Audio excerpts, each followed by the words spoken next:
ফের মাদকসহ গ্রেফতার এক যুবক।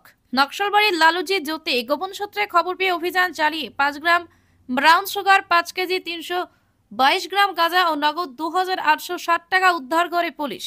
ঘটনায় স্বপন বর্মনকে গ্রেফতার করেছে পুলিশ। পুলিশ সূত্রে খবর, ঘরের ভেতর গাঁজা ও ব্রাউন সুগার রেখে বিক্রি করত ধৃতকে আগামীকাল শিলিগুড়ি মহকুমা আদালতে তোলা হবে।